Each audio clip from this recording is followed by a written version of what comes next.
Welcome to the Media Mavens Show, a fantastic fusion of health, wealth, and wisdom that will ignite your passion for life. I'm Aldwin Alternate, also known as the Media Queen from Australia. And I'm Kerstin Linnertz from Germany. We are here to take you on a journey of inspiration to help you grow in life and business and unlock your true potential. With a combined 70 years of media experience, we share stories, insights, and expert advice that will empower you in all areas of your life.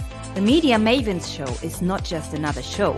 It's a candid look for answers to the big questions in life and a movement towards a better, brighter future. This show transcends borders. We're connecting people and cultures globally. So whether you're watching us online or listening to our podcast, buckle up to be inspired, informed, and ready to conquer the world.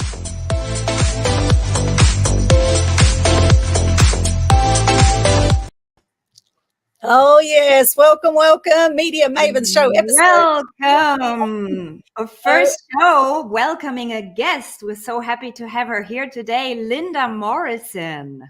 I'm super honored. Absolutely. Amazing Linda Morrison I've known for quite some time now. We work together in each other's programs. She's part of our Mass Media Mastery membership and she's an all-round awesome woman. So a little bit about her before we talk about our hot topic today, which is 3 proven steps to reinvent your life. You're going to absolutely love this. And let us know if you're joining us live right now, if you're on Facebook, LinkedIn, YouTube, X, Instagram. Let us know where are you joining us from. And if you have any questions for any of us during this episode, we would love to hear from you as well. We love to make this interactive. Okay, Linda is one of the world's leading body and business transformation coaches, specifically tailored for women over the age of 40. She's well regarded as a business coach for other professionals in her field. She has worked with multiple people and is a #1 international best-selling author as well. Acclaimed international speaker, she hosts seminars and workshops, sharing valuable insights and coaching techniques. And at the heart of her success is the creation of the Ageless Body formula. And she does look absolutely spectacular. Welcome to the show, Linda. Thank you for having what me. A bio. So amazing. Thank you, guys. Thank you. Thank you for having me. It's really, really, really great to see what you're actually bringing out to everybody at the moment. So thank you for showing people what's possible, giving them inspiration and insights and little snippets, as well as whole strategies, really. Yes. So thank you.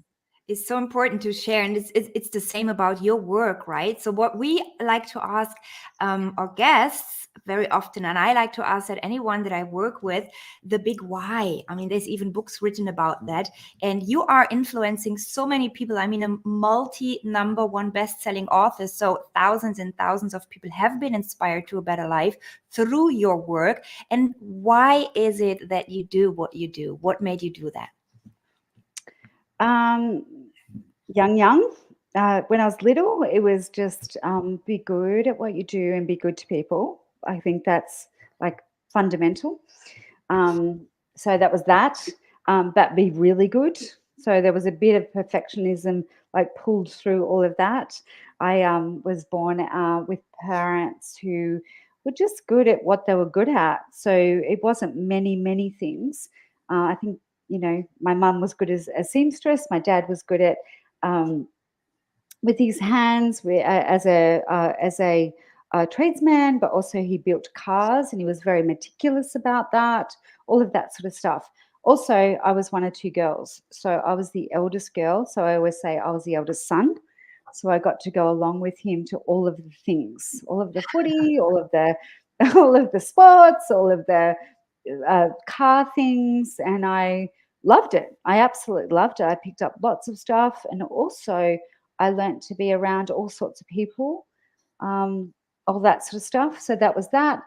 And great-grandparents. You know, my grandparents lived into their 90s, both sides. So I have learned from a young age that I want to be healthy until my old age.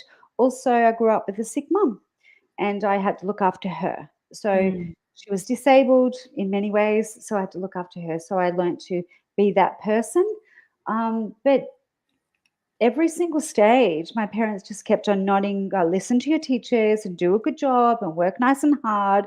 There was no real, you're going to go and do these amazing things. You're going to write books and you're going to influence the world and you're going to have a global business and all those sorts of things. In fact, they still don't even really understand that that's what I do.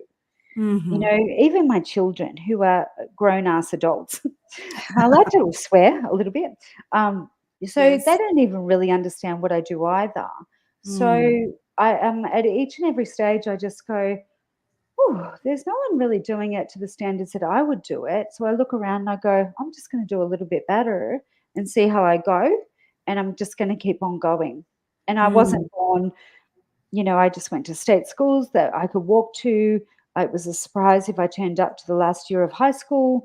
You know, it was nothing special. My upbringing was nothing special. I write a really beautiful piece, actually. I should try to find it and send it to Aldwin because she's really good with the media. And it was about my grandmother's life. It was like how the unremarkable is quite remarkable, actually, if you stay on the page and you can keep going. Yeah. Not sure if that answers the question. Yeah. It sounds like a very loving upbringing. It's very interesting because so often when I speak to super successful people who run huge enterprises, who are very famous, you know, writers, authors, actors, and we talked about that in a previous show, Aldwin and myself. Very often this thriving or this need and want for something bigger and more, you were mentioning a type of perfectionism, very often stems from some type of a lack in childhood or lots of pressure that somebody grew up with, you know, having to be more and wanting to be more. When was the point where you know, felt the desire to influence people or go big with your message? Can you track that? Yeah, well, possibly and supposedly, and I think that maybe some of it was at university, but also I think every generation has this, is that it's more comfortable if you raise children if they are as you think that they should be. And I can speak on a different authority of this. You know, 2 years ago, I empty nested with my children and they are incredible, but they moved interstate and overseas. So, and I think that everyone's got an idea, and I did as a single mum for, 12 years, that they would be around me to now help me, but I don't need help, actually. I never did, but, that sort of thing. But you learn as you go, and you go as you learn, and you try to incorporate allies and supporters as you go. However, most of the time, you've got a vision, and that's probably what we're going to talk about today, which is actually, the 3 ways to actually transform your life, or the 3 main things, because there's many ways to break this down. Let's face it, many, many, many ways to break this down. But I think there's 3 ways. And the first way is to think as if. So whatever your heartache is or your hardship is, the first thing is to actually go into that space where you go, oh, no one else recognizes me as this person that I want to be, right? So I've got to create her or him or they or whatever you want to say, but I've got to create it. So I've got to create it in my mind, and then I've got to put it up on my bench tops, and I've got to put it up on my whiteboard, and I've got to put it in my diary, and I've got to put it everywhere, and I've got to immerse myself in the idea of this thing that I'm going to be next. So that's what I kind of did, or what I have done along the way, for sure. Mm-hmm. Excuse me, No worries. Yeah. So muted Linda there for a sec. The beauty of StreamYard, we can mute people if they're coughing. Act as if. And Linda has had a huge day. She's been up since 4 a.m. and it's now nearly 10 p.m. for her. 11 o'clock. We call it a lot of clock in my house. But I've had that because I had two kids in 20 months. So I know about a lot of clock. It's been a lot of clock. You've got to go to sleep. It's a lot of clock. Yes, a lot of clock. Hear you and feel you. So you were talking about the vision of yourself, of this new me that you wanted to create, that you put up, and you know about the visualization, the emotionalization. Did you do that purposely, like in those big changes throughout your life, becoming a single mother? Welcome to the club. I know what that means.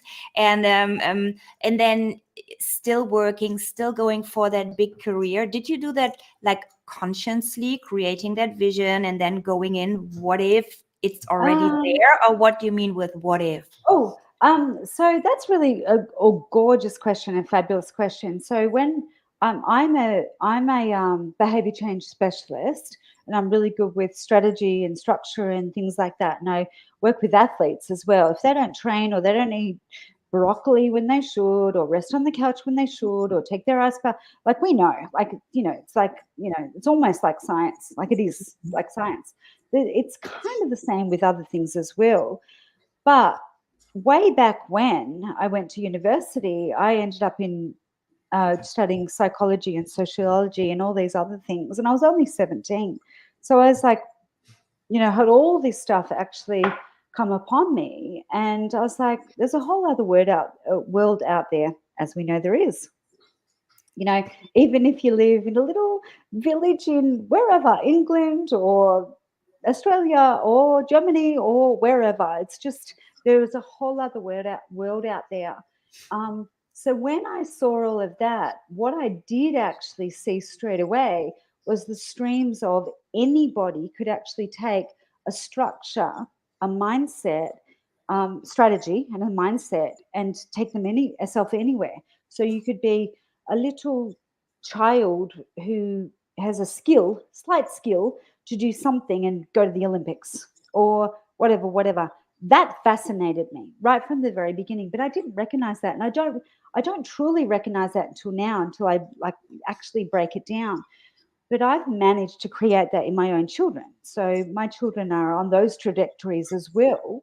But my hands are off kind of thing now because they're adults. So they'll do what they're going to do. But it's the visioning of that all of the time. So you live and breathe it, and you write it on your whiteboard, and you write it in your diary, and people say, oh, I journal. I said, is it real? Are you really journaling what you want? Because people can write anything. They can write, I saw a lady at the shop today and I saw this, and but what do you get real on it? Which probably is my next point, really, is that make the main thing the main thing. What do you want?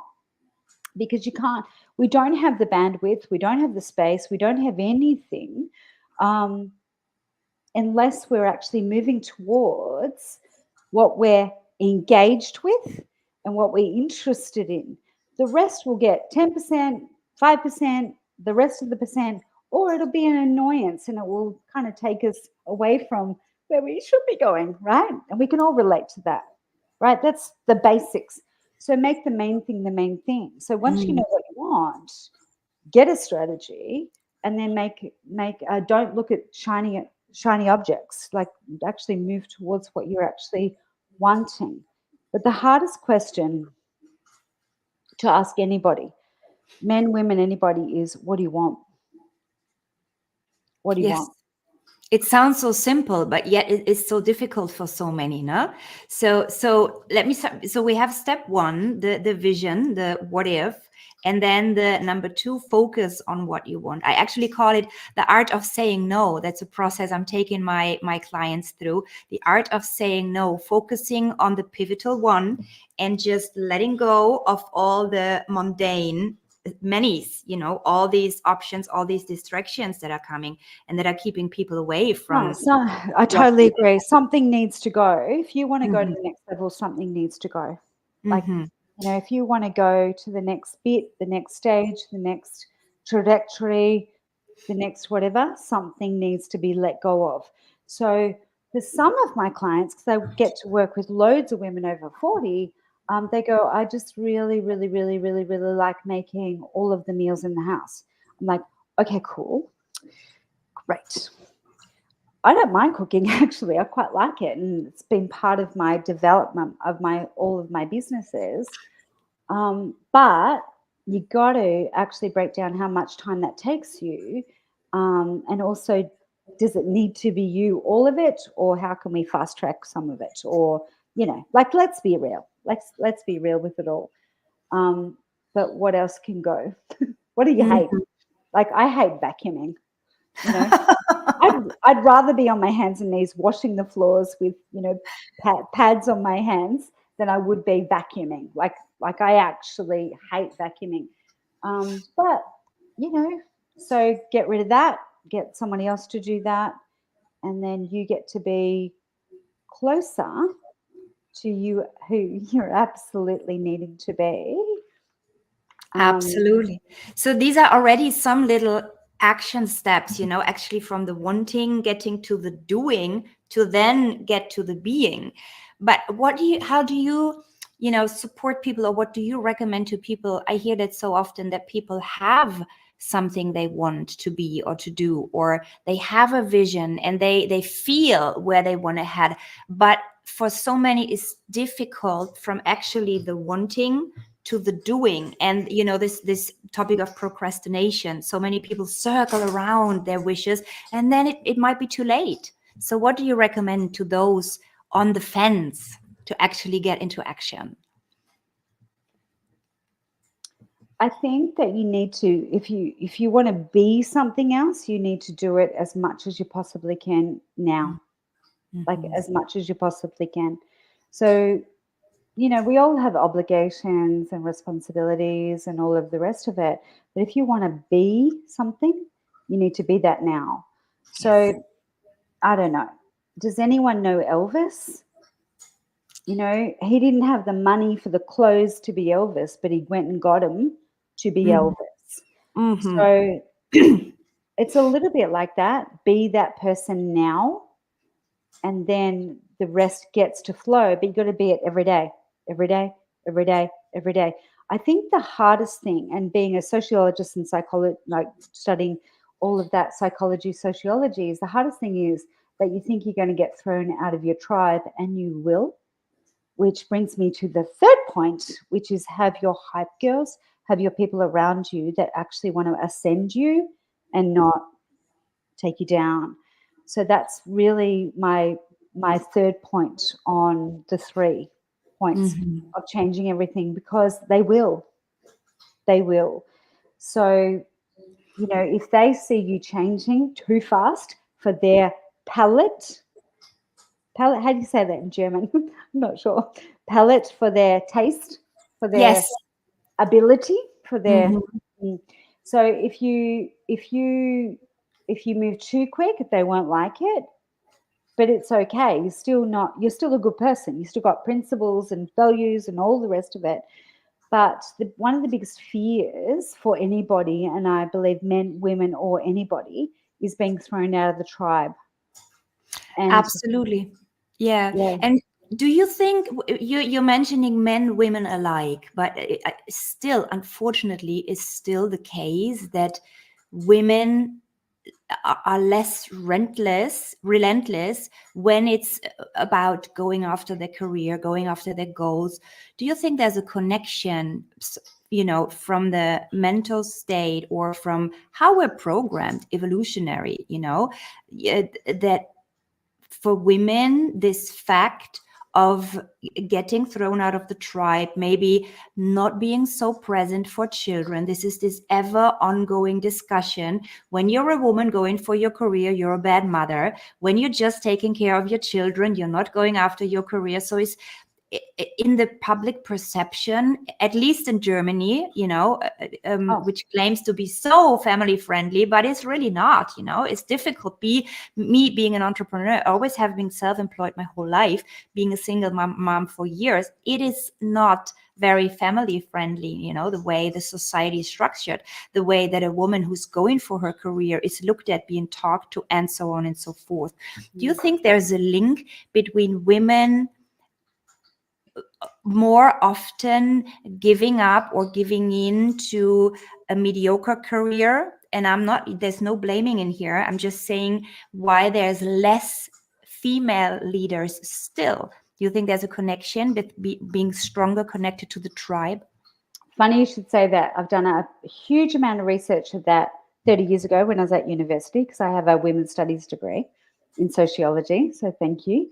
I also have many experiences as being a woman, as a single mom, as a married mother, as a little girl growing up in a nice family, actually, where the mother never worked. All of the things, all of the different things. But I will say, and also even my grandmothers that were told to give up work at 15, even though they were super bright, they weren't allowed to work. They had to go and work in the factory down the road to provide for the family, all of the things.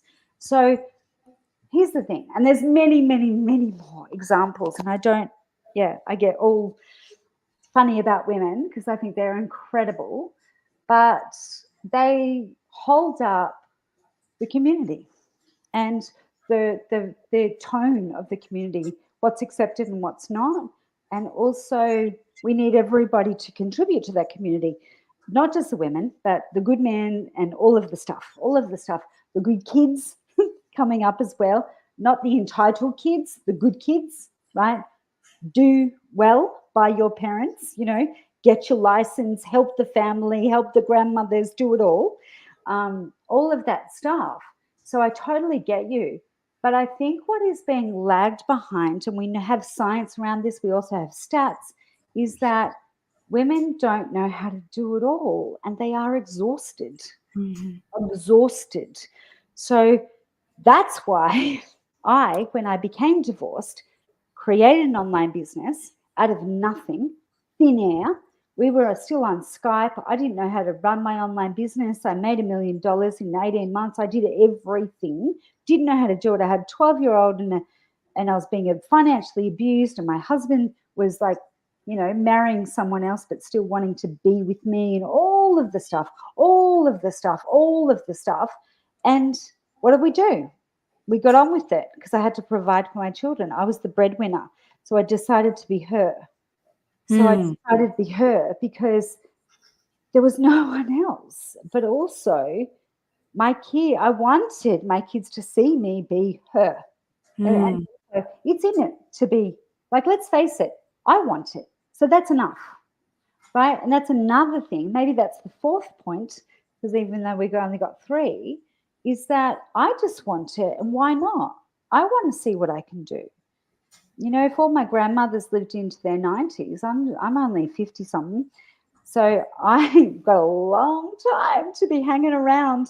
How old are your friends? Because I would need to be friends with them, because I want to be friends with, like, people who are little. So, because, like, what are we going to do? We've got to keep on producing and keep on helping and keep on helping others. But tell the real stories, not the media, or nothing wrong with learning the stories, but the real stories, but actually helping each other. So those hype girls. So let people drop away that don't think that at the moment that you're their vibe, but if they are, or they become, or they want to loop back in, okay, well, let's link arms again. Let's do the, whatever it is, the foxtrot again. Maybe. We'll see. But, because everyone's learning how to be a woman, how to be a working woman, really. Yes. It's been a moment in time. Yes, if people aren't appreciating you, they are depreciating you. And, generally we want to hang out with people who are appreciating us, right? And often people around us who might have been in our circles, who are threatened by us now as we appreciate, as we ascend, as we keep growing and evolving, and they're exactly where they are. It can be very threatening for some people. And so they will naturally, maybe they'll ghost you, maybe they'll attack you in some way, or who knows, but everyone's on their own journey. So it's important to bless and release and be willing to let go, and to, get that hurt people. hurt people, and there's a lot of hurting people right now for all sorts of reasons. Like you've mentioned here, Linda, it's an extraordinary journey, and I love how you help people through this. And with your Ageless Body formula, where you deal with things such as lack of energy, weight issues, scarcity of time. It's like, it feels like life is speeding up right now with the world of AI and all the social media out there. People are so overwhelmed in general. So how to cut through that noise, how to actually get to the source and go, well, what do I really want with my life? What is it that I really want with my life? It's a great question, and it's a good question to relook at, revisit right through your life. You know, maybe something to ask yourself every few months. Am I really doing what I really want to do? Am I in total flow with what I'm doing? Or there are some things I can tweak here as we go along this journey. Yeah, it's a very, very... Yeah, so beautifully said. Beautifully said. I think one of the things is that the answers that come back sometimes when you ask those questions is crickets or nothing, and that's okay. Just keep asking, keep asking, keep asking, keep asking. And I've had to do this on a number of occasions. So when I divorced, I actually loved my family, but I wasn't happy in my relationship with my husband.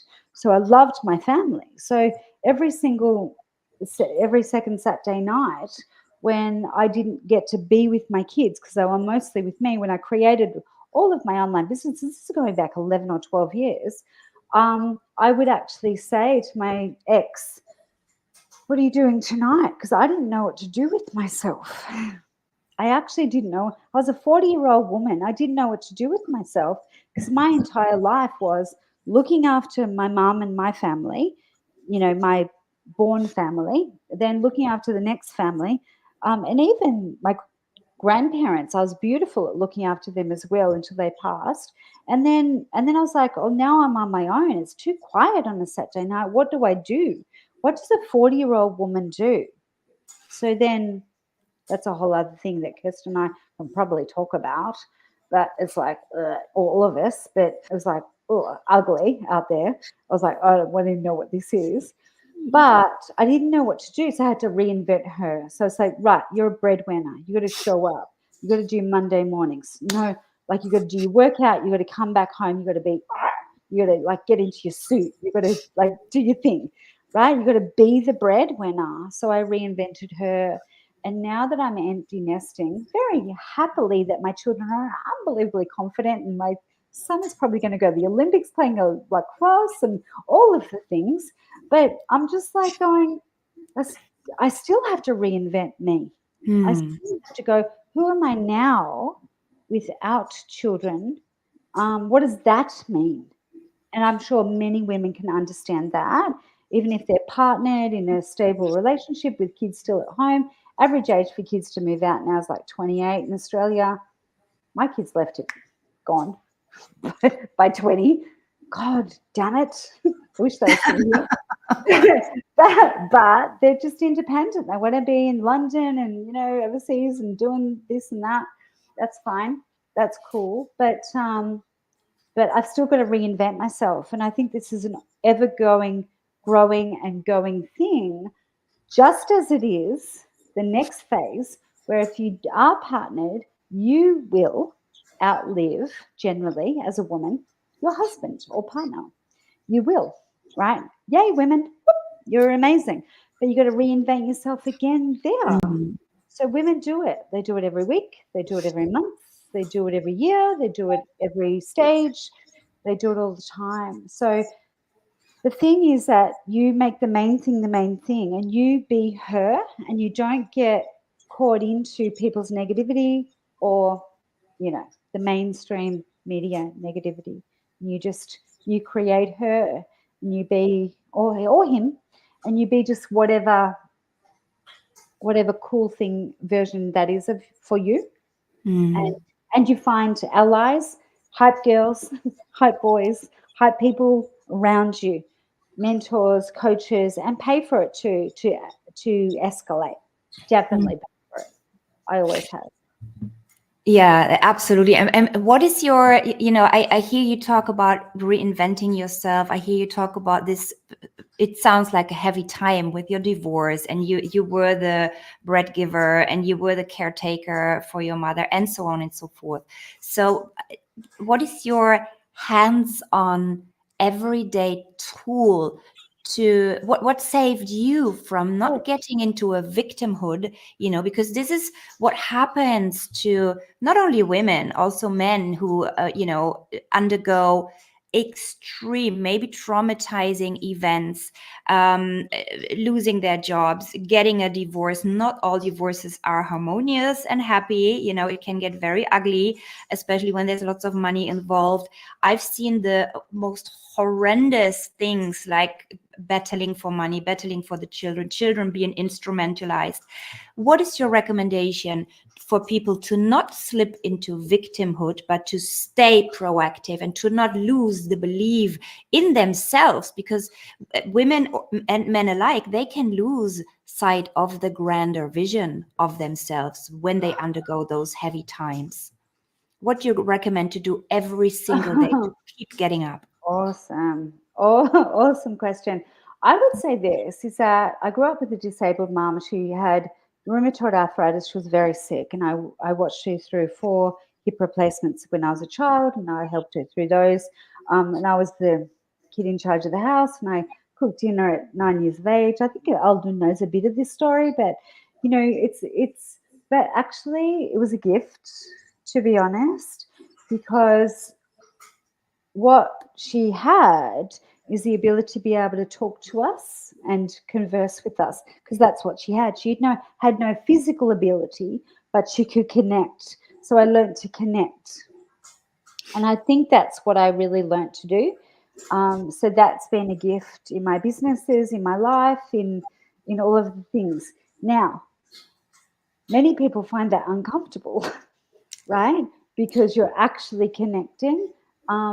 That's I'm not for them that week or that day or that month or whatever I might be for them in a year. I might never be for them, but I'm able to do that. So that's been an incredible gift, I believe, in hindsight, watching back for that. The other thing is that the people that were mute, as in good workers on the ground, good people in my family, just got on with it. They did the jobs. They did, cut the wood, paint the wall, all that stuff. And they were terrific and solid and secure. So if you've got a couple of people like that around you for whatever you want to ascend to, even if they're not your family, get them on board. Like, get them right in, because they're going to be your paint and glues and mortar and everything around where you need to go to next. And also just be honest with it all. Just say, like, if you're in a business like we have online, which is so creative, changing every day, online's crazy. Eldon, I was just like poking around at buttons just before. She'll tell you now, I've made millions of dollars online. I'm still poking around at buttons, like, right, whatever. So whatever, you'll still be able to do it, right? You'll still be able to do it. So actually lean into that and lean into the people that truly understand that they know how to get you there. And that's it. Like, that's it. It's pretty basic. The thing about the visualization is that everyone visualizes differently. I kind of get up and breathe in. How do you want today to be? And from the time that I was having like panic attacks when I didn't know where my money was coming from, and I actually thought they were going to take my babies, my children. There was no reason why they would, because I have a beautiful family and I'm, good mummy. But I actually thought that when I thought I couldn't provide for them. And all I did was, God, how will I help people today? And tell me how to help them. And that's all I said every day, every day, every day, every day. That's all I said. And whatever your God is, or your, please, universe, tell me, how do I sit and help people today? And how will I help them? And I did that every day. And a lot of it was, get this act together and get your mascara right, Linda. And then you can ask the next question. So you just kept going. I mean, what a fear to having the thought, even if it's not realistic, having the thought like a dark cloud over your head, my babies might be taken away from me. What a fear for a mother, right? And did you manage to, even within those days where you were having those thoughts, to keep going and to take actionable steps? I made $1 million in 18 months. Wow. Yeah. Yes. I just kept going. I did amazing. In this, in fact, kitchen, I hadn't done my tax for nearly 2 years. Don't tell it. Is this the tax department? Whoops, a daisy. So don't. But I had a pile of receipts. I didn't even know what I'd achieved. I didn't even know, because I was so focused on them thriving, and they did, of course. But I had other, challenges, abuse and financial abuse, and selling the family home, and the guilt of that, and all of the stuff, all of the stuff. By the way, people have far worse, adversity than me.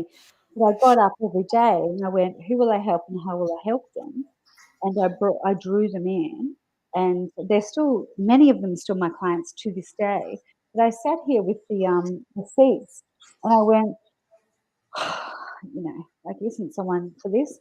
But I went through it all, like literally. I mean, it was a pile up to my head. I'm 5'4.5". Oh, no, I'm not even. I am 5'4.5", not 5'5". Wait, we'll talk about it later, old when if you know me. So, anyway, I'm not that tall. I have a good story, as they say in journalism. I'm an Irish family. It's like, don't get the truth in the way of a good story when you're Irish. When you're Irish. Anyway, but it was the truth. I was like, oh my God, I can't count that well. And what all even is this? But yeah, when I got through it, I'm like, you're a winner. Even after ROA or what I paid out for those who helped me or everything else, I'm like, you're a winner. You've got something here. And I had to check it, was it, measure twice, cut once. I had to check it like 5 times. I'm like, you've done it. And everybody said, including father of your own children, said that you would never make $1 without him. So, there we go. But you don't know you can do it until you do it. So keep going and keep pushing in, but actually lean into the people who really know how to take you there. And there's a lot of shysters out there. There's a lot of bro marketers. There's a lot of weirdos. There's a lot of crap. There's a lot of fluff. If you want to do fluff, cool. Believe me, I did an experiment in the last 18 months, and I actually spent my hard-earned cash, $30,000 on courses that are out there. And they were, I got to say, crap. So don't do that either. Just actually lean into people who know what they're doing. Absolutely.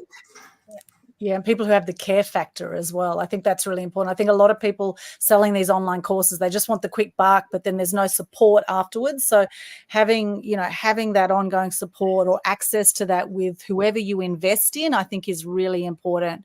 And you'll soon find out where their heart and their true intention is at.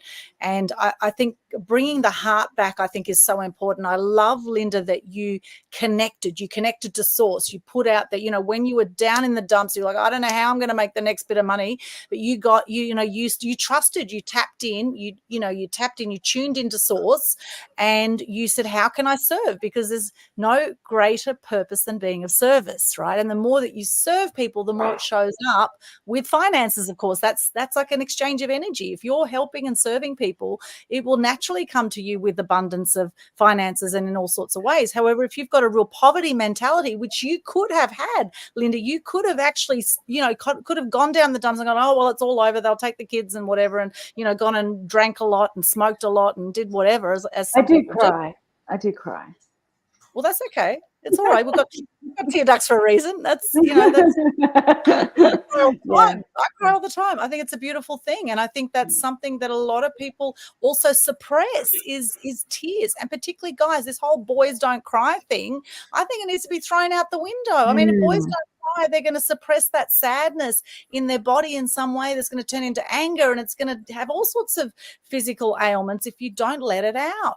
And so that, you know, it's really, really beautiful what you said, Linda. And thank you for sharing so vulnerably with us and sharing from the heart, because, you know, everyone's story is different, and it's not about comparing yourself to anyone else. We all have our own journeys, and people come into our life, as they say, for a season, a reason, or a lifetime. A reason, a season, or a lifetime. And I think it's absolutely beautiful and perfect, everyone who does come into our life, because there's always some learnings for us. There's always, you know, why is this happening for me? That's a great question to ask. Why is this happening for me? Because I do believe we attract everything into our lives, whether we're conscious of it or not. Yeah, and you nailed it, Aldwin. This is when you ask why is this happening for me rather than to me, that cuts the victimhood, right? This keeps you empowered, and this keeps you able to change the situation and look for the next steps, rather than why is this happening to me, poor me, right? And yeah, I also love, Linda, how you combine the theory and the practice, because and I also like how you mentioned that you wasted pretty much $30,000 on courses that were just fluff and nothing. And this is something that I'm very aware of, and I'm observing that it's getting more and more in Germany.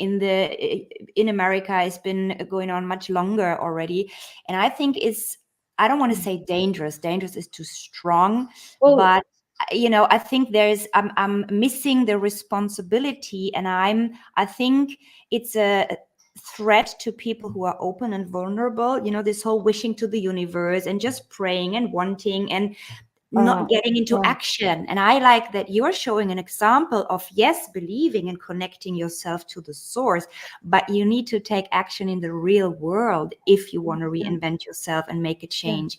100%. What do you tell people who might still be stuck in that loop of positive affirmations and, you know, reading all that positive quotes online, but they're wondering, why is my life not changing? You know, what do you tell them?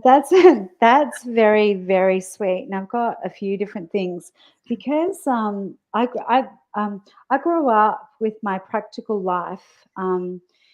Okay, so first of all, I'll say my father would say, get on or get off, like get on with it or don't do it. Like get on with it, you know, just get on with it, right? Which is really cool. Like just get on with it. And everything, a little bit like my second point, which was like, stop going for the shiny objects and make the main thing the main thing. What do you have to get done today? If it's hanging over you like a loop, or if it's bothering you, or if it's annoying, or whatever it is, like actually get it out of the way so you can get on with the good stuff, which is the next thing you've got to do, as we know. So there's that. But the other, can you say the question again, please? So what do you recommend to somebody who feels they want to change something in their life, or who has a vision, but they're still stuck in this mere theory? They don't take action steps in real life yet, but maybe they're glued to all those profiles, sharing inspirational quotes and nothing more. So that's really cool. Radio. So you know what radio means? Yeah, radio. It sounds like cowboy howdy-o to me. Radio. So it's like, what is it? It's like, got it. It's like, got it. Radio. Got it. Okay, so radio. Radio, not rodeo. Rightio. Rightio. Rightio. Rightio. Okay. Rightio. So it's like, if your vision's not fully formed, you still know what you kind of want, right?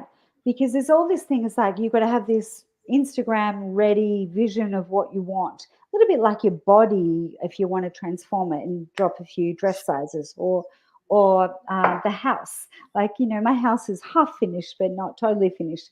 Like I look up when I go to sleep and I go, oh, I'm really not happy with that ceiling painting, you know, that sort of thing. So it's like, it's the vision doesn't need to be fully formed for you to have the vision in your mind. So, and it doesn't need to be fully formed before you arrive, because it keeps changing. Like the goalposts keep changing anyway. So you keep getting older. Instagram keeps changing. Facebook keeps changing. Algorithms keep changing. Whatever keeps changing. What people might want keeps changing. So as long as you can actually keep it, within the rhythms, keep going. Keep going. And also, get someone alongside of you that you actually pay for. That's good. There's ridiculous money being spent at the moment. I'm watching, and I'm like, who are they? What's going on? Who are they? But actually get the practical things taken care of, and the rest of the stuff will actually take care of itself as well. Yeah. So does that answer that little bit? Yeah, absolutely. Being practical, being real. Where does the pursuing and the sticking with something and being dedicated and being disciplined, what role does that play in what you created? And from not knowing how to take care for your children, being divorced, and then making millions online. So we need to be flexible. We need to reinvent ourselves. We want to allow our vision to change. How important do you think are the things that sound so boring and unsexy, like discipline? Everything. It's 90% of your day. 90% of your health day is your morning. Absolutely. So I used to lay out, when my kids were even babies, and I was actually even married at this time, I would lay out steps and yoga mats for the three of us. My boy was just a little baby boy climbing up. My little girl could step up. So 20 months apart. They were what they call the Irish twins. They were really close together. And then I would do step, and I put the music on, and I would go, right, okay, so there's your potties, because we're all doing potties at the same time. Well, we're all doing step aerobics at the same time. So all of the time, our dining room was a gym. So you literally, it's you become who you are and who you want to be all of the time. So we're active most of the time. My son used to wake up in the morning and he'd say, if my hair was down, he'd go, mummy, hair up. I want toast and I've done a poo at 1 a.m., in the morning. Because if my hair was down, that means I was heading out, I was, going to be party mummy, which never happened. But, that kind of thing. It's this is really interesting. So your environment says it. So if you want to be active, have your foam roller out, your yoga mat, your gym step. The step is fabulous. The Reebok step is one of the best things in the 90s, 80s ever invented, because you can just go up and down that for 100 times. Kids love it because it's 1, 2, 3, 4, 1, 2, 3, 4, 1, 2, 3, 4. That's it. So I did that kind of thing with them. It's all right, cool. What do we do now? And they'd pass me the phone and I'd go, who is it? Oh, it's Daddy again. All right, well, he's at work, isn't he? Why is he calling? Let's keep moving. What's happening? What's the emergency at 7 a.m.? So you get your workouts done. It's not a big deal. It's not a big deal. And then after they do the yoga stretches, everyone's through the loo toilet, because everyone knows that yoga poses makes you want to go to the toilet. And then, have your water and you have your breakfast and you're on with the day, that kind of thing. So you make it just work for you.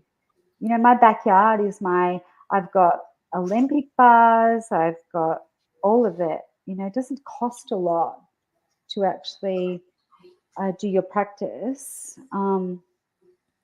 Just keep going. But that's the self-care bit, or whatever. Lift weights, definitely lift weights and do them in bare feet. The other thing is include and make sure that you have a practice of making money. If that's what you want to do, make money. So what's your practice of making money? Make it just as disciplined. So we do it in bare feet, we do it on the couch, we do it on the floor, we do it in the backyard, we do it at the gym, we do it everywhere. Constantly you are selling. And that's something I've always done as well. And that's why all of our chiropractic offices worked.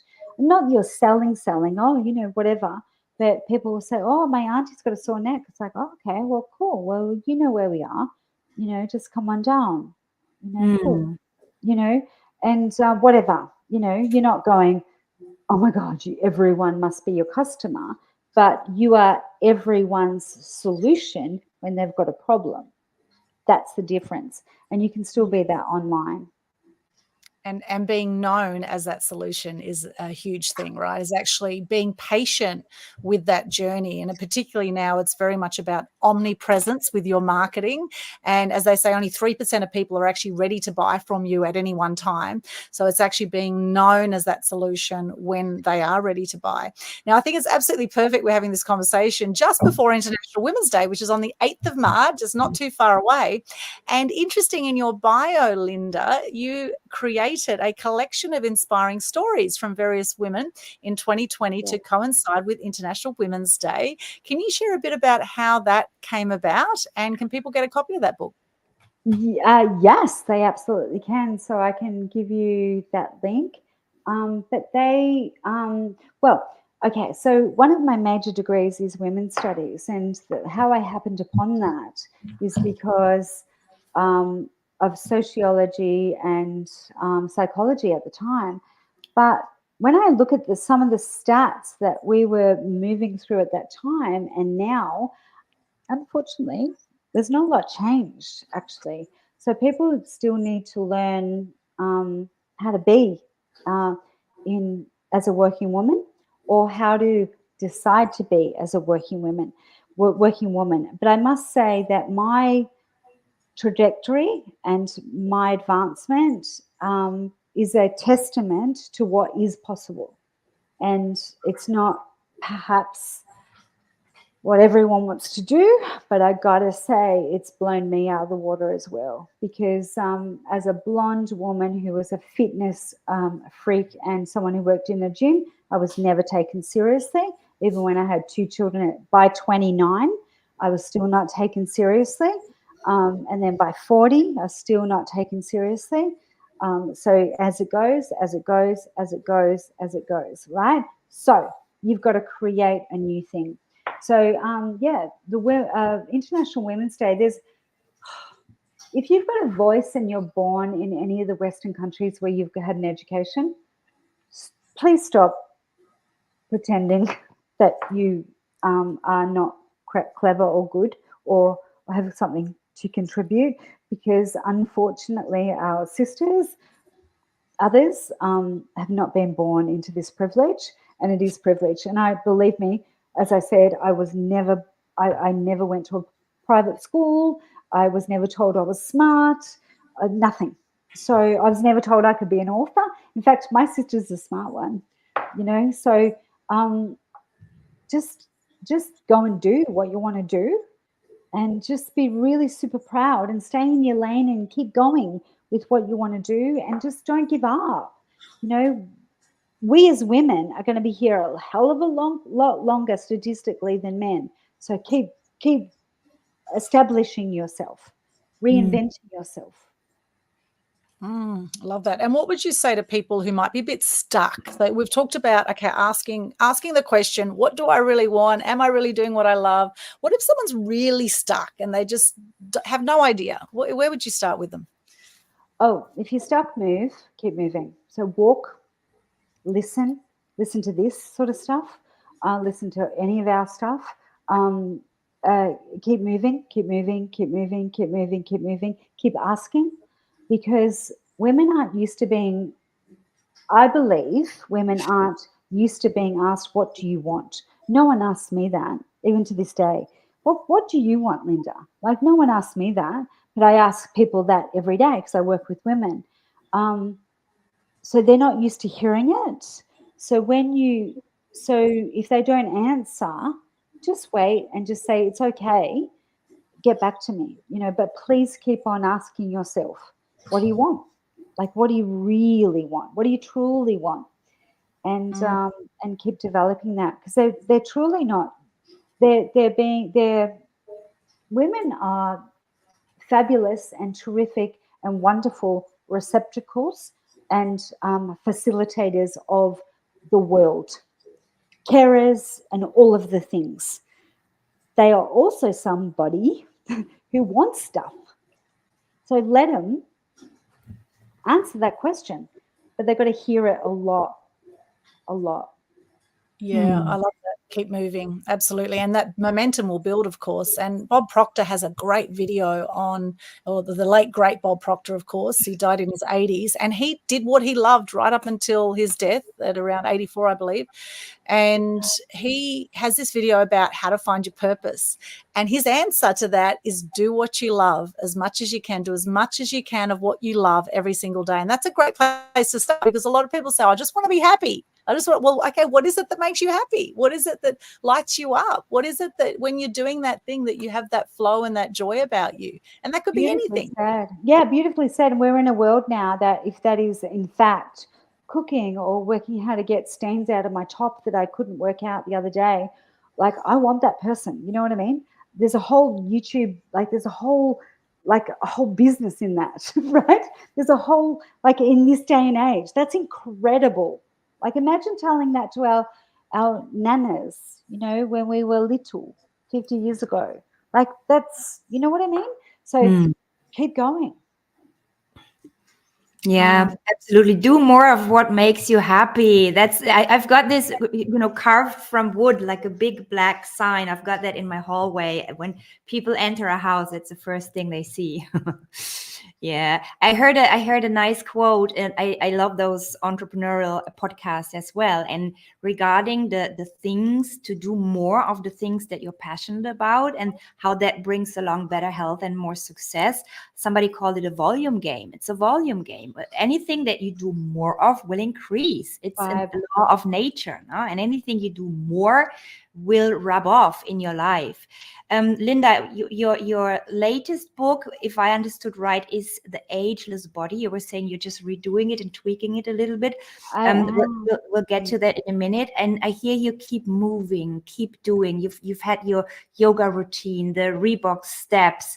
And how important do you think is physical movement? Because any successful entrepreneur, really inspiring people, they all seem to have some type of physical routine. Of course, there are some successful people who might never have moved their bodies. There might be exceptions, but as far as I understand, anyone who is successful and healthy and radiating, they have some type of physical routine.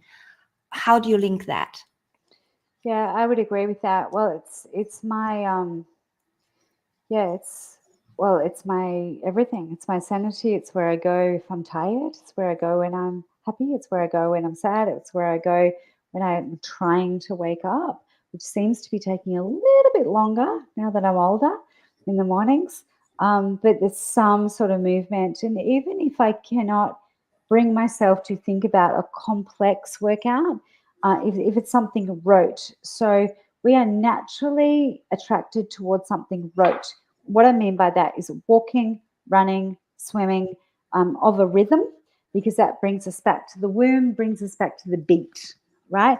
Nothing wrong with that. Cool. So if you can't tolerate, I don't know, if your gym's got loud music, or I've been a fan of F45, and that's fine. But, it's like, I'm going to move. But if you don't want to do that, cool. No drama whatsoever. If you don't want to do yoga, no drama. Do something rote, walk, move, swim, step in the water. We all know the lapping waves if you're beside the beach, which is, terrific. I get to do that, and I think Alduin does too. But, that sort of thing, it's fundamental. It's totally fundamental. My meditation happens when I stretch afterwards. So some people like a completely peaceful meditation. I like it when I'm quite spent. I also lift weights. And when I lift weights, I can't think about anything else. I can't think about what's for dinner. I can't think about anything else because it's so heavy. I have to just think about the weight. So I like weights. But that said, don't overcomplicate that. It could be 10 minutes. It could be really effective. So don't think that you have to do 50 minutes or whatever. Just get started and get a really good coach who knows your age and things like that. I mostly work with women. Their average age is 50. They could be 30, pretty much 35 and up. But I also work with guys as well who, really want to maximize all of that. That's important. And hydration, crazy hydration, especially here in Australia. Hey, Olwen. Yes, I've drunk so much water today. It's ridiculous. And I think with exercise, it really needs to be fun too. It needs to be something you enjoy, I believe. And something I love is Zumba. And it's interesting that we all love yoga here, and yoga is actually a great meditation in itself too, I find, and a great way to connect with source. I love walking. I love swimming in the ocean. I don't like high impact jumping here and jumping there. I usually end up with a really sore back when I do those kind of exercises. So for me, not a good idea. However, keep the rhythm going. I love that. And that's where skipping is great. Skipping is a really, jumping on a trampoline. You can do 2 minutes. Yeah, you can do literally, you can do 2 minutes. We've had loads of people, because during lockdown here in Melbourne, my formula with people was 45-minute meeting, 2 minutes skipping, 45-minute meeting, 2 minutes skipping, whole glass of water, big glass of water, and then, move on. But physical activity is fundamental. We are extremely blessed in Australia, I will say. I know there's other climates as well that we can go outside a lot, and that does help. For people who really suffer from sad disorder or feeling lonely when it's like they've been shut down with the dark and things like that, you got to get the sun on your calves. You got to get vitamin D. We know a bunch of stuff about, I can go all into this stuff that, about those who are, really deficient in that and all of the rest of it. But those fundamentals are really important. But really, there's so many activities that you can do that you can enjoy, like dance classes. My daughter's a beautiful dancer. I used to go to dance classes with her, and she's like, "Oh my God, you can't dance." I'm like, "Where do you think you got it from? Come on, let me dance." But don't be judged. And for those who don't think they can dance, there's a great dance actually called 5 Rhythms Dance, which I've actually done in Melbourne. 5 Rhythms is fantastic because everyone just dances like crazy. It doesn't matter. No one's looking at each other. Everyone's just going like crazy in this hall, and you just flop your arms around you and you just move the body. Stop judging yourself. Move that body. That's the main thing. Get grounded. Get your bare feet on the grass or in the sand, or get those shoes off. And Yes, I did it. I wrote a whole article for a magazine on barefoot. There's a whole science behind that. When you walk barefoot in nature, of course, not on concrete floor. When you walk barefoot on the floor, it's not only the activation of your body, but it's also actually an exchange of the electromagnetic components of the ground and your body. You're really literally recharging the battery inside your body now when you're doing barefoot. Besides the triggering, the different structures it's very popular in Germany. I don't know about Australia. We call it a barefoot path. When you walk these little paths, and you've got all different, you walk on stones first, then on sand. They include little branches. They have that in all the parks right here. You do that barefoot, you close your eyes, and then you're supposed to guess what is underneath, is triggering your brain, is triggering your nervous system. Love that. My daughter is obsessed. She's asking me to build a barefoot path in our garden for our guests. Thinking about doing that. Yeah, and I want to get to the weightlifting, Linda. You mentioned, I just listened to the audiobook of Arnold Schwarzenegger. He's pretty much this Austrian super muscle guy.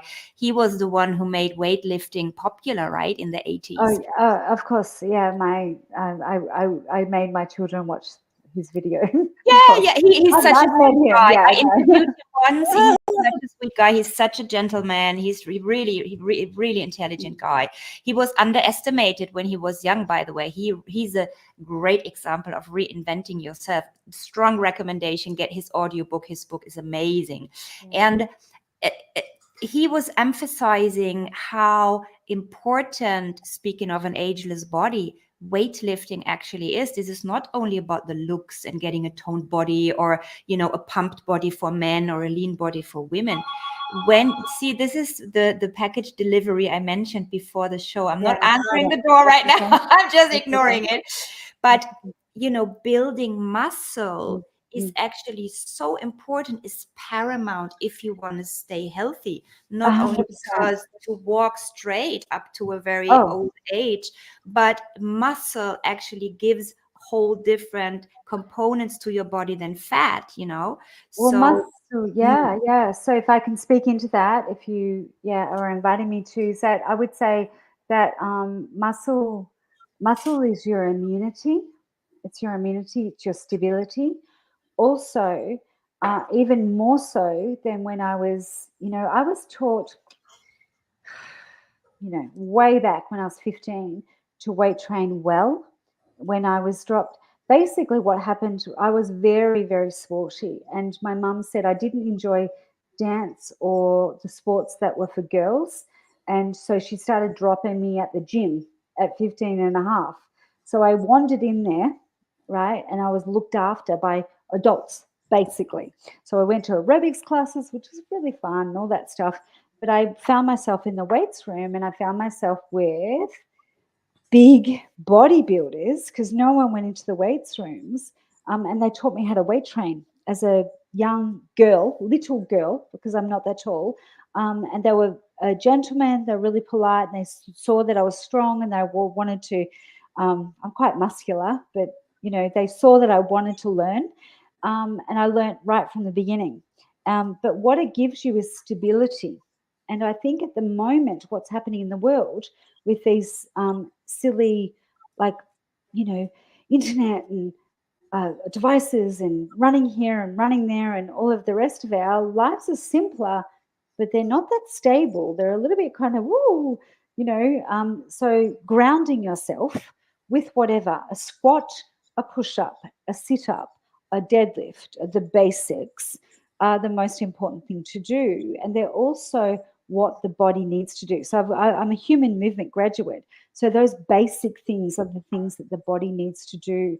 So it is squatting, it is bench pressing or push-ups, it is deadlifting. You don't need to be, you're not going to be, as a woman, you're not going to be a bodybuilder, believe me. Like I've got quite a bit of muscle on my frame and I'm still, toughing it out to get more, you know what I mean? So you're not going to be a bodybuilder, but you're going to have this lean muscle that's going to fight for you for life. It's going to be your immunity, your stability, your posture, and anyone that looks at anything on Instagram, it's all about this posture. I'm sure Kirsten can speak into that about, 100%, but it's not the outer appearance. That's what I always say. Yes, it looks nice when you have a good posture, but I've also, I've studied the human body in depth, not only the physical, but also the energetical. And it's a proven fact that when you have a strong torso that's keeping you up and straight, it doesn't matter really that it looks nicer on photos. What matters is that you create more space for your inner organs. Even if you have an upright position working on the table, your lungs have a larger capacity to breathe because you give them more space. When you have a larger capacity to breathe, you have more energy at hand. When you're not sitting all saggy on your table, you don't squeeze your intestines, you don't squeeze your organs, your digestion will work better, you have a better assimilation of the food that you take in. Again, you have more energy at hand. It all leads to the beautiful title of your book, The Ageless Body. And what I really, Aldwin and we've been talking about that so often, I really, really dislike the word anti-aging. I think what we hear nowadays, the anti-aging creams and anti-aging this and that, we all age saying anti-aging is like saying anti-life, but I want to say pro-aging or the ageless body. The number that you put into your passport doesn't matter.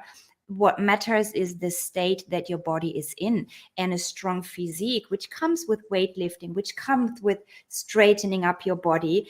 It's all coming down to how much energy do you have at hand and how long can you enjoy that energy, because a strong physique, a healthy body will make you live longer in a good state, you know. So I love what you're sharing, and tell us a little bit about this book, The Ageless Body. What is your wisdom that you're sharing with this book?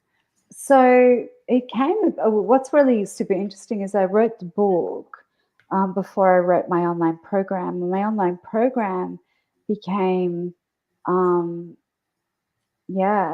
massive seller for years and years, and still is now to this day. But we transition women basically from feeling like they're not feeling all that good to feeling great. They may be 50, they may be 30, they may be 35. We've had all sorts of people. We've had men on the program. We've had, we've had disabled women on the program. We've had all sorts on the program. But the point is that the formula, if you do it like a good amount of it, you'll get to where you need to go. And there's all sorts of that. So obviously, not obviously, but I've worked with a lot of people with all sorts of disabilities, through to brain injuries, acquired brain injuries, all sorts of things. That's not necessarily who comes on board this program, but the whole thing is about an attitude, and it's about a confidence. So I'm not there to actually say how we ascend you or what you want to achieve at the end of all of this, though we do actually knock off two to three dress sizes in 6 weeks, which is incredible. Still incredible to me to this day. But that's all about their attitude and adhering to it and all the rest of it, but also relaxing into it. Like just do the work, just do it. Like, just get up and do it. It'll be all right, that sort of thing. So we're inviting them. We're not, pushing them. And then many people, they go, oh, I did all right in the last round. Can I come again? I'm like, okay, well, sure. Excellent. Let's come again through the system. But what they're actually learning is to have better standards for themselves.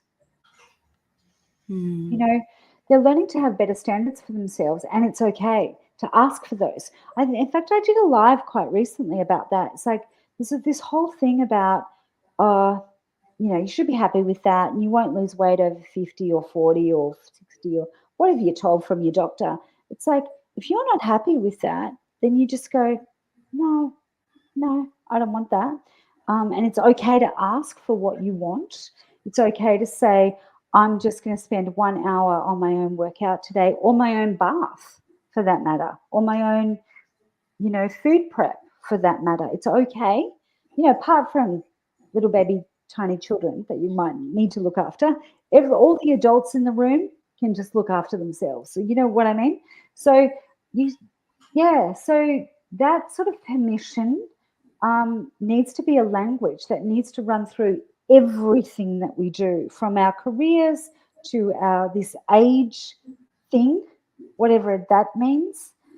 My both grandmothers lived into their 90s, but at 40 they looked like grandmothers. Now at 60 we need to look like shit hot, gorgeous, right? Still, like, they didn't have that pressure, and they still got on with things, and they still got what they wanted, and they could still walk into a room, well, my grandmothers anyway, and just rule the room by one look. Not women now. Women are like, oh, am I a good enough parent? Am I a good enough employee? Am I good enough this? My grandmothers were like rocking it.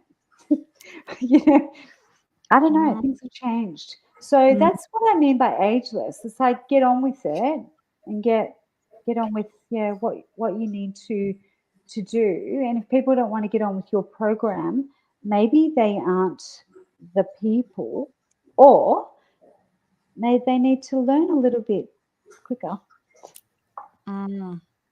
Well, weight gain is a massive thing for women particularly. And, you know, one of the worst things is having these floppy arms. This is a great reason to do weights, is you don't want the tuck shop arms, ladies. And I must say, you know, the other day I was actually looking in the mirror. I went, oh, my God, I'm getting tuck shop arms. Oh, my God. I never thought this would happen. So this is another reason to go do some weights. How do you call them? Tuck shop? We call them Winkearme. In German is Winkearme, which means waving arms. Oh, waving arms. What's the tuck shop? Bingo arms. Bingo arms as well. Bingo arms. Bingo arms. Bingo. Tuck shop is a tuck shop at a school is like the place where they serve the food, and so usually it's kind of, you know, fat women serving the food, and their arms wave all over the place. So tuck shop is kind of like a little takeaway shop kind of thing, like a little it's just tuck shop arms and bingo arms. I hadn't actually heard bingo arms. That's really cool. And I hadn't heard the I love the bingo arms. One last thing. I mean, I'm looking at the clock. I think we need to wrap up soon. But one last thing. I mean, this is what all of us do, right? And now that you mentioned the school, the room to eat, and it's all about education, right? And I think this is something, at least I can only speak for Germany, for the German educational system, which again claims to be so great. But I think the schooling system in the Western world really lacks a very important component, educating people on how to live healthy. Why are children taught mathematics at school and all of those things, but why are they not taught how to eat, how to move? Yes, there's sports lessons, yes, but how can we bring this into schools? How can young people be educated to not end up overweight, end up with diabetes like so many young people already do? Do you have any thoughts on that? Yes, quite a lot. So my children are incredible athletes. They went to public schools, so they didn't go to private schools. They went to local public schools, and then they ascended to a academic school where they had to, show that they were clever, and then they did that, the science and maths and stuff like that, where they ended up in a school where nobody really was good at sports at all, because they were different sort of kids when they grew up within the community, which is fine. They loved it as well. Like, it was all cool. So I will say this is that when anyone can be a parent, so it gets heated. So you can't say anything about, who eats what and what.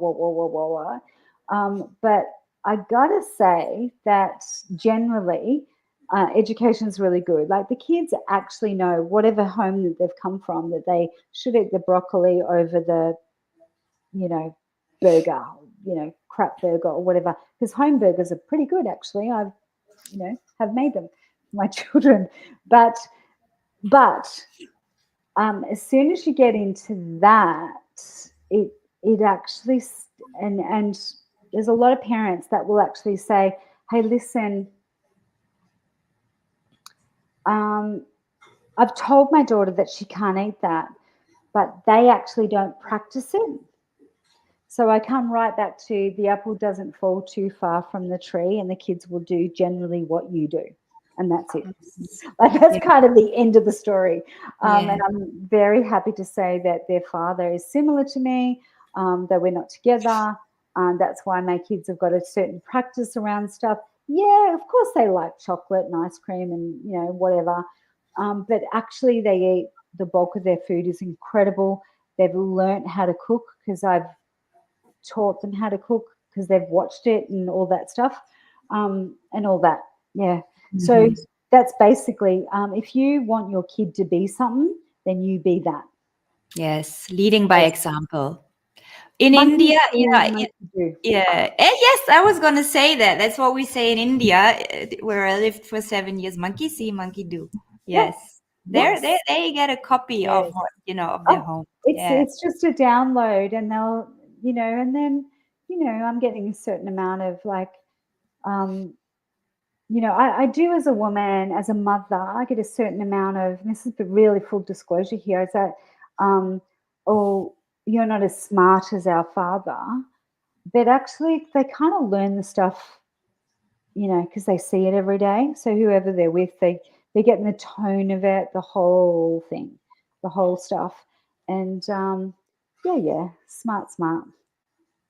And on that point, I think there's a lot to be learned from, or a lot that we can change around tuck shops. I know when I grew up in the schools, they had things like meat pies in the tuck shops at school. They had white bread. In fact, a lot of kids would take to school for their lunch a sandwich with white bread with hundreds and thousands, which is basically sweets, multicolored sweets inside the hundreds and thousands, with margarine, which is gross. If you look up what margarine is, that's what they would take to school. It would be something, and maybe a soft drink, which would be the worst thing you could have. And, and then they have fluoride toothpaste. Well, don't get me started on that one. So, then they'd educate them around brush your teeth with fluoride toothpaste, which is also poisonous. And we've been fed a bit. So this is a whole other thing now, because I'm, oh my gosh, I can talk about primary school. My primary school was amazing but we had that older end. We had a dentist at school. We had dental, like, it was really amazing. But we also had lunch and crunch lunches, which were all about salad. And then we had run around Australia, where we were marking our little class on the whole Australia map on the wall, on the big wall on the side of the school. That was before school. So we turned up and we did laps of the school running. We had to mark it off. Yeah, we had quite an amazing upbringing, but that's a whole other thing I can actually talk about, because my children had a really, really good, active and fabulous primary school, but I would actually say ours was better in the 70s. So I went to school in 76, 77, and I started primary school at 4. It was incredible, yeah. And there was things that they probably got not quite right and stuff like that, but I got to say it was quite incredible. I think it was this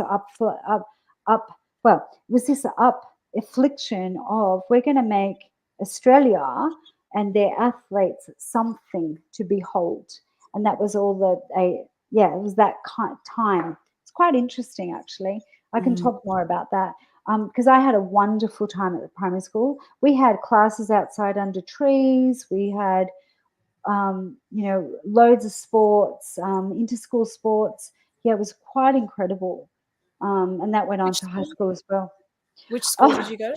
It was just a little school. It was a new development, probably in western suburbs, Melbourne, next to Williamstown, Altona in Melbourne. Yeah, it was amazing.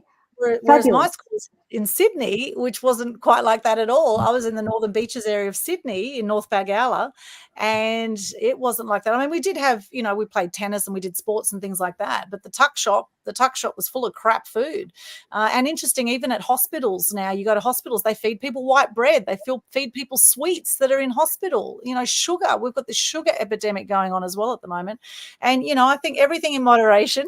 And I must say in Melbourne that they love their sports in Melbourne. So maybe things were just a little bit different there too, because they had, big sporting. We can get into it. Maybe it was that the Whitlam government was a whole rollout, but it was incredible. We had all dental there as well. It was all public schooling. Anyway, we can talk about that later. I actually don't know. My parents are like, I don't know what happened, because they're not really into that stuff. But my experience of it was pretty darn cool. Also, they were very pro girls. So they wanted, everything was equal, really equal. Amazing. But, that sorts itself out when you do other stuff. But it was interesting. Yeah, it was really cool. So I have I remember they took the photo of the Queen off the wall, so we weren't seeing that anymore. So that was changed, during that time. Wow. And what about your schools, Kirsten, in Germany? What are they like there? Well, during my childhood, I grew up in a suburban area, right? So it was like this little village primary school, and we didn't have any tuck shops. There was no lunch served at school. So you were lucky when you had a grandma like I did, who was taking care of me and cooked my lunch boxes, or I could even walk home through the village to get cooked for by grandma. I was blessed. I grew up with the typical German, we call it Hausmannskost, so which is the very grounded, earthy, healthy food, quite heavy though, with the cold, dark German winters.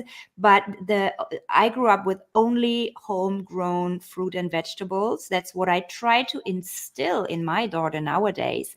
Like, even though living in the center of Berlin, big city, huge noise around us, but we have a little weekend condo where, at least in the German summer months, even though there's just a few that we have, but I grow pretty much all types of vegetables, all types of fruits, and I try to instill that into my daughter, although she's a big city girl. But I always say she knows the carrot from the seed, she knows the apple from the blossom on the tree. Yeah. And I want to instill that into her. She's allowed to eat sweets like I was in my childhood. I was not purposely educated. It was more from, I would say I was lucky that I didn't come from an very abundant household. Everything was quite limited. Everything was put into portions. So there were sweets, but not too much. There was good food, homegrown, because it had to be homegrown with my grandma. And nowadays in the schools in Germany, unfortunately, you see a big difference between state schools and private schools. So my daughter is attending a private school. She's in elementary school right now. And you see a big difference between the state schools and the private schools, not only about the food they serve, but also, just the whole surrounding. That's a whole other big topic that we can, do a show about. So, and of course, I'm raising my daughter very purposely, and I educate her regarding health and consciousness, all of that. And I lead by example. I like how you said, Linda, leading by example, monkey see, monkey do. She grows up with this moving regularly. It's good to move. It's good to eat well. And she's even sharing that at school, and not even in a private school. Not every child from her class comes to school with a healthy lunchbox, and is a big topic. But I think it all, comes down to education. And of course, leading by examples is the most important education.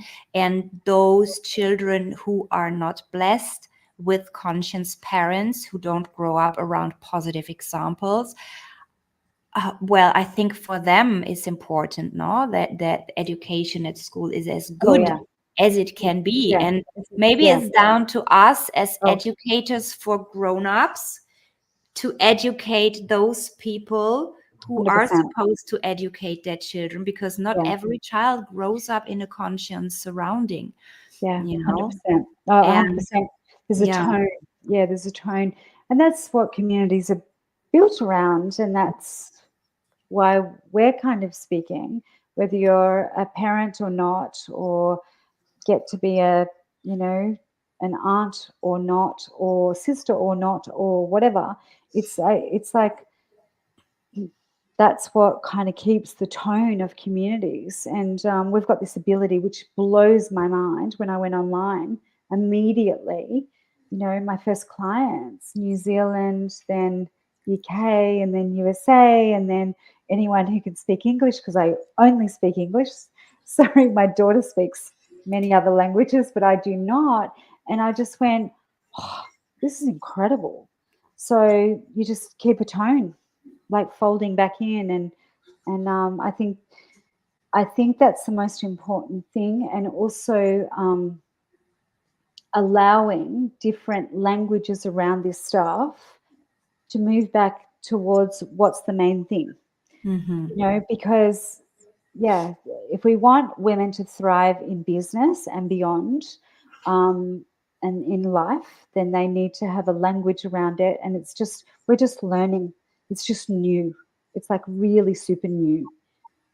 Yeah, Yes. it's really super And new. I love to Yeah. say everything's hard until it becomes easy. It's one of my favorite sayings. Everything is hard until it becomes easy. And we are in an ever-changing world. We've got this worldwide economy. We can work with people all over the world as we are here. And it's a beautiful thing. You can either embrace it or you get left behind in the old world and no one knows about you. 100%. Yes. I grew up with a mummy that literally would say, I just don't know. I just don't know the answer to that. I'm not sure. I don't know. I'm not sure. And then I grew up with my children, who always had an answer, even if it was wrong. So Right. yeah, even if it was wrong, they always tried to answer because they were so confident to be wrong that they even had to go. And I thought, wow, in 2 generations, because I probably would have been quiet in between. Or ask somebody. And then we have this thing called Google or whatever. Like, it's a thing, of course. But my children always had a go. And then you just fail a little bit quicker and then you get to where you want to go. But yeah, in 2 generations, my mum was beautiful, but she would listen. She said, I don't know, because she was too shy, too conditioned. Yeah.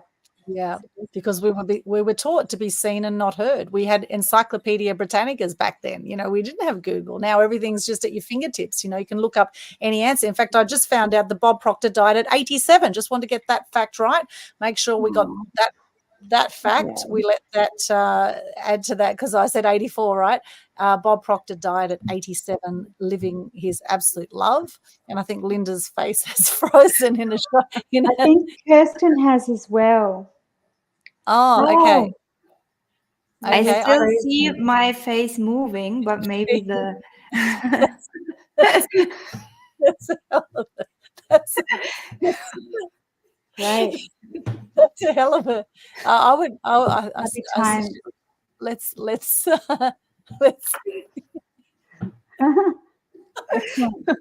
Things, don't you love technology? It's just, I'll tell you what, it's sometimes, things happen because you can't control, right? How are you going to be about it?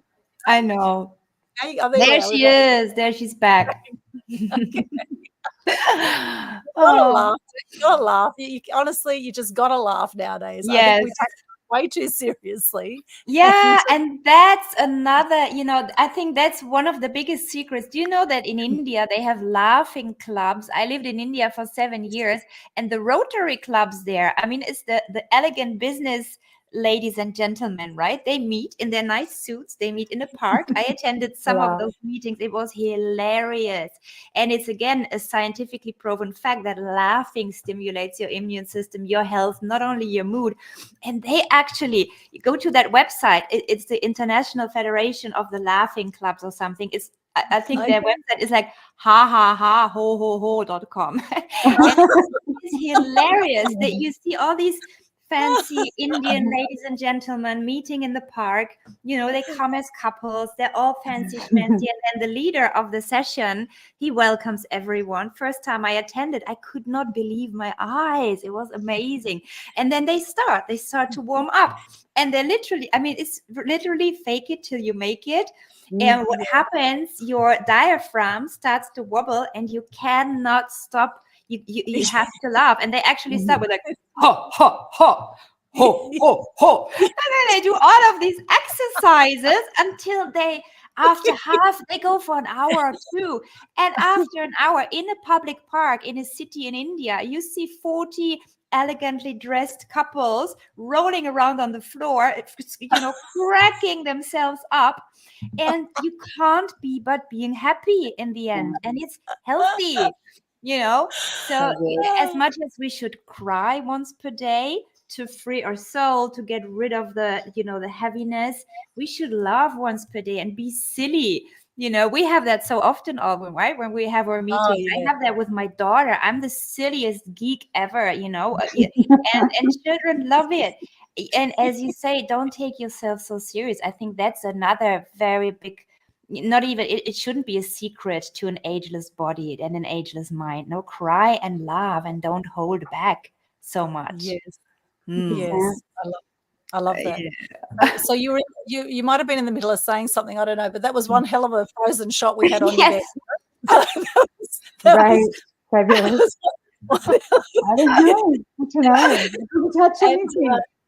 Well, it's funny because my team had a go at editing our reel today, and there was this frozen shot of my face. I was like, oh my God, no, we can't put that in. But the thing is, see, anyone can freeze any moment of this as they're watching now, and they can get one hell of a shot on any of us right now. So we just can't control what people are going to do with the content we put out.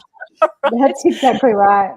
You know, at any moment. And this is us, you know, that beautiful song, This Is Me. This is me. This is us. And this is the thing. We're talking about reinventing your life, and so many gems we've covered. It's been an absolutely awesome, epic show. And just a few of the last points we mentioned, I would say get your own home gardens going. As Kirsten was saying, they have you could just have a small area. You could be in a unit and you could start a little veggie garden. In fact, if you cut some shallots, some spring onions, just put them in water, they will grow if you have the roots of the spring onion, you can just grow so much in just water, just in cups of water on your windowsill. Okay, so there's so much you can do to get self-sufficient, to have good foods, to have great organic food, to grow your own. Okay, don't rely on the governments, right? Who knows what's going to happen with the way that the world's going, right? You want to get self-sufficient as much as possible.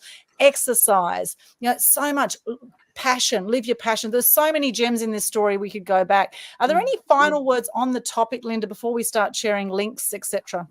Oh, I don't think so. It's been an absolute and complete pleasure. But there's so many ways to break down stuff, but don't keep on looking for it, but take what you need and keep going. It's really basic, actually. You just got to keep on moving forward, and to get someone in your lane, like actually get someone in your lane, and just keep on going, getting what you want. Have great support around you. And there are some awesome 100%. People out there. Oh, 100%. I always break down mine is like, what do I want in my personal life? What do I want in my professional life?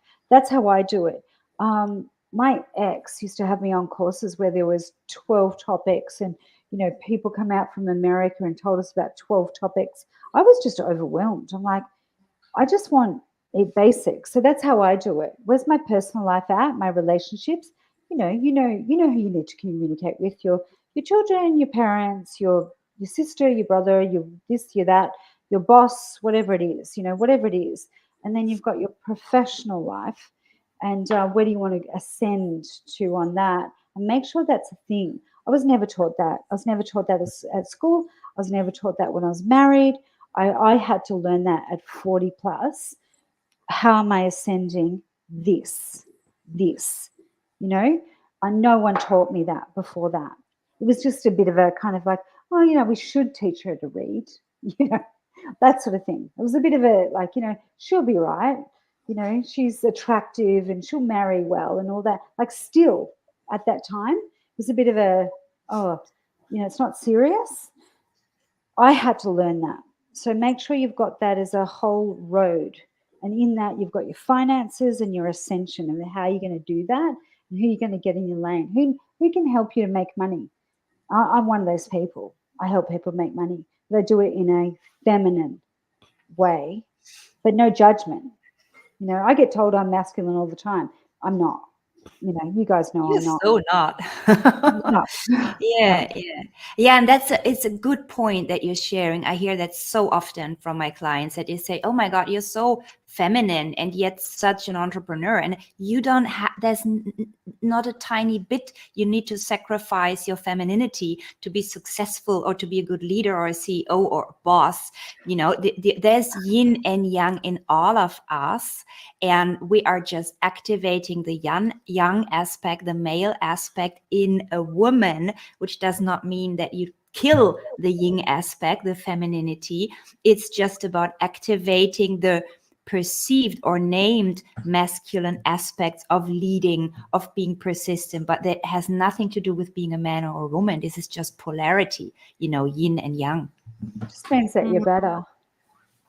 Yeah. You just have to be better, like you do. Yes. You just have to be better. Like yes. We're still learning, we're still like years behind. But we're still learning. So yeah, anyone that's doing it, like really doing it, get in their lane, because they've worked out something pretty cool, and they're still up and standing, wanting to go, hopefully till they're 90 or thereabouts. That's what I'm doing.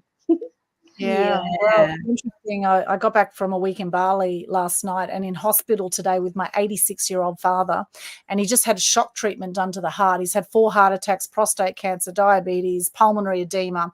And this shock treatment, Dad, after coming out of this shock treatment, basically they stop your heart and they reset your body. They restart your heart. They kind of shock you, and then it opens all the valves up and everything. And he just felt like he felt like a new person. It was extraordinary. I was like, wow, there's actually some really good things about modern medicine, as much as there's a lot of wisdom and amazing stuff with ancient medicine. And I think, you've got to be very careful what pharmaceuticals you're on and that kind of thing. And Dad's now stopping a whole lot of pharmaceuticals because he's had this shock treatment. He feels like $1 million. He said, I'm going to get back and play table tennis once a week at 86. And my mum's turning 80 on the 3rd of March, just before International Women's Day. And, I think, having these beautiful family moments, treasuring family, I think is so important when it comes to having an amazing life as well. Really appreciating the people in your life and making time for them, no matter how busy you may be or no matter how much is going on, make that time for those you love. I think is crucial. Okay. So, yes. So hats off to all those. And hey, who knows, with modern medicine, you could be 150 and still going strong. So, all the secrets are in this book. Check out Linda's amazing book. I've got the link here for you up on the screen, The Ageless Body, How to Turn Back the Clock, Lose Weight and Return to Vitality. Check out Linda. And what other ways can people connect with you, Linda? Just on Facebook, Linda Morrison, but also www.lindamorrison.com.au as well. So I've got quite a few things on Facebook as well. So that's absolutely fine. But you've absolutely prompted me for a deadline to do my next edition. Thank you. Great. Beautiful. Love Thank that. you. Maybe you guys can do a what is it? Right in the front of it, the forward. Oh yeah. Oh yeah. That'd be an honor. That'd be awesome. You get some blessings, the Media Mavens blessings in the forward. Yes. Really fun. Yeah. It's gonna be great. I'm definitely gonna get the revised edition. Absolutely. It's been such a great pleasure talking to you. We could go on for another 2 hours, I would say. So we hope to have you back, maybe after the book has been published, the revised edition. You can come back and tell us a little bit about the experiences with your readers, with your clients.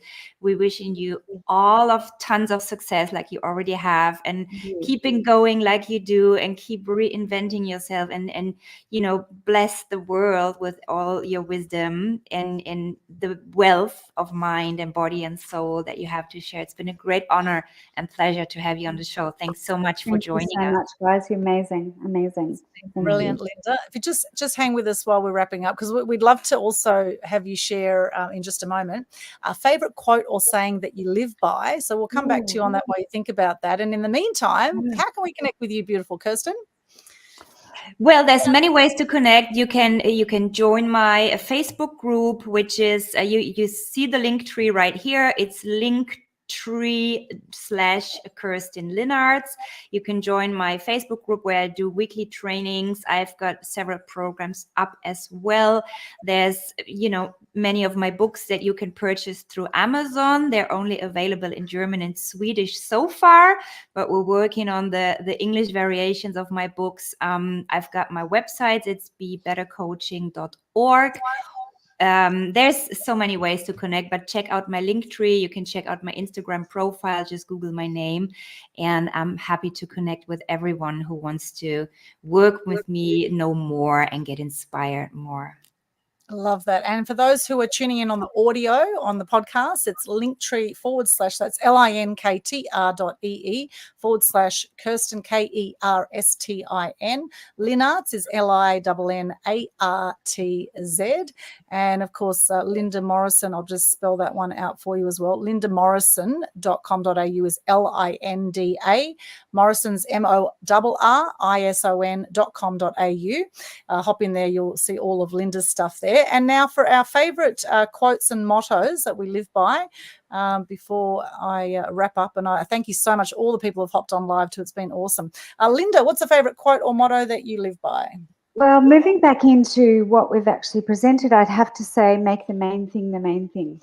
So just make the main thing the main thing. So as you get up each morning, even if you've written a list as long as mine, make the main thing the main thing. What do you have to do to make things go forward? So that's Love that. Love that. Love that. And Kirsten, what about you? Yeah, I'm having a download about reinventing yourself. He who only does what he already can will always stay who he already is. So dare to become somebody new. Yeah, love that too. Love that. And I shared earlier, for those on the audio, I'll just read this one. This is one of my favorite quotes, and we were talking about this. Insanity is doing the same thing over and over again and expecting different results. That's an Albert Einstein quote. Absolutely love that one. And another bonus one I'm going to share with you, because I really love this one as well. As the saying goes, it's not the number of breaths we take, it's the number of moments that take our breath away. Absolutely love that as well. And for those who want to connect with me, you will find all of my links at a linktree /Aldwin, linktr.ee/Aldwin. That's spelt linktr.ee/ALDWY for yellow and Aldwin. You'll find all my links there. You can book in a calendar connection call there on my calendar link. I've got the Step Up, Speak Up challenge there. We do the Global Good News Challenge every month, which is absolutely free. There's so much in there. Stay connected. You'll see all the social links as well. And a huge thank you to people who have commented on this show as well. We have Brave Friedrich sending love. Thank you so much, Brave. We're sending love right back to you. We've got Tame Utami, who's a lovely lady I met in Bali just last week. We're in Kuta, and a beautiful lady, and we had a great connection there. Amazing and bravo, she says. And talking about monkeys, monkey see, monkey do, there are a hell of a lot of monkeys, I must say, at Uluwatu Temple. For anyone who's been there in Bali, Uluwatu Temple, this beautiful spot right up above the cliff. It's actually one of the highest spots near the beach, I believe, in Bali. And there's this temple, and there's all these monkeys everywhere, and I think they're absolutely adorable. However, they're very cheeky, some of them. They will steal your glasses and your thongs and things like that, and they will exchange them back for food because they've been taught that way. So they're very clever little monkeys. So keep an eye out for those cheeky monkeys in Bali. We've also had Robert here. Hello, ladies, he says. Hello, Robert. Good to see you on Facebook. And all of our beautiful people on Instagram. So many people here have joined us. Mehra Yoga, Carrie Ann Knight, Benjamin Ivy, Tani Rua. There's so many here. David Kavanagh. Great to see you, David, from Thailand. I've done a few trips with David and so many others. Thank you so much for joining us there. I really appreciate you being with us, and please stay connected with all of us. We will be back with Media Mavens Show next week, same bat time, same bat channel, wherever you're watching this. And who's our guest next week, Kirsten? You've got a special guest lined up for next week? Yes, we've got a beautiful, beautiful woman. She's actually, she's based in Switzerland, in Basel. She's a British lady originally, and she's the owner of Mera Yoga, the one that you just mentioned. So she was tuning in on Instagram, and she's called Fauzia Mughal, and she is working with women 50 plus. So that's an amazing, brilliant mind, a radiant woman coming from clinical research is her background. And now she's inspiring women, to reinvent themselves pretty much as well, beyond their 50s. And she's a beacon of light and showing that 50 is so not, the end. It can be a new beginning. It can be a second chapter. And so she'll be on the show next week. very much looking forward. Fantastic. So whatever time you tuned in today, around the same time next week, we look forward to seeing you there. Make sure you like our Media Mavens Show Facebook page. Check out our previous 2 episodes. And this is our very first one where Linda has been a guest. We've had a guest on the show. Yay. And it's the first show ever I have done standing up as well, which is probably why I've been swaying a little bit. And I didn't think the show would go for nearly 2 hours. However, there you go. I've done it standing up to 6 hours in the plane in Bali. The thing is, you know, stretching ourselves. Where can you stretch yourself that little bit more to do something a little bit different, step out of your comfort zone, Definitely. and you know, embrace this amazing life that we have. Any final words, Linda or Kirsten, before we wrap up? I think we're all happy with what has been said, and I want to recommend everyone who's been listening to that today or watching it today, right after you finish listening, when you made it all the way to here, go to your bathroom, look into the mirror, look yourself deep into the eye, and then for 5 minutes straight, repeat after me, hoo, ha, ha, ha, and see how the rest of your day goes. I love it. Who, that means you. Okay. No, it's really, you have the power, you know, with all the fun that we're sharing here, but you literally seriously have the power to change your energy in every single day, and you can reinvent yourself in every single minute. You're just one decision away from feeling different if you don't like the way you feel right now. I hope we could inspire you and support you, all the listeners and viewers, in feeling a little bit better. And again, I want to thank our wonderful first guest on this wonderful show, Linda Morrison. Thank you so much. Thank you, Kirsten. Beautiful to meet you. And great to realign with old Sven. It's so wonderful. I've really enjoyed this evening, and I will fully disclose it's not my favorite time of the day. I'm usually asleep, so hopefully, you know, everyone totally loved it. I'm going to do an online summit coming up, and perhaps you ladies would love to open up your audiences to our people as well, which is coming up. The States and beyond in April. So that might be a really, really cool thing for everybody to learn some practical step-by-step strategies to be able to help them ascend, because it's great to be around people who really get your vibe, but you know, it's really good to have some real good stuff in the back pocket to what to do next. Well, that would be amazing. Thank you, Linda. I'd love to be involved in that. I'm sure Kirsten would too. Yes. So. Absolutely. Yeah. Let's talk. Yes. Great. Thank you so much. Thank you. Your vibe attracts your tribe, my friends. Your vibe attracts your tribe. Okay. So where are you vibing at right now? Are you ascending or are you descending? It's all a choice, a moment by moment choice. Thank you so much once again, Linda, Kirsten. Been absolute joy. Thank you to everyone who's watched. Thank you for watching. If you've enjoyed the show, give us a like, put some comments in there. What's some gems you've got out of this show? Share the love. There's probably people out there right now that are maybe going through a downward spiral in life that might just need the little bit of inspiration from a little gem that we've shared here today. Thank you so much. Blessings to you. We'll see you next week at Media Mavens Show, more in health, wealth, and wisdom. Thanks again. See you there. Bye for now. Bye.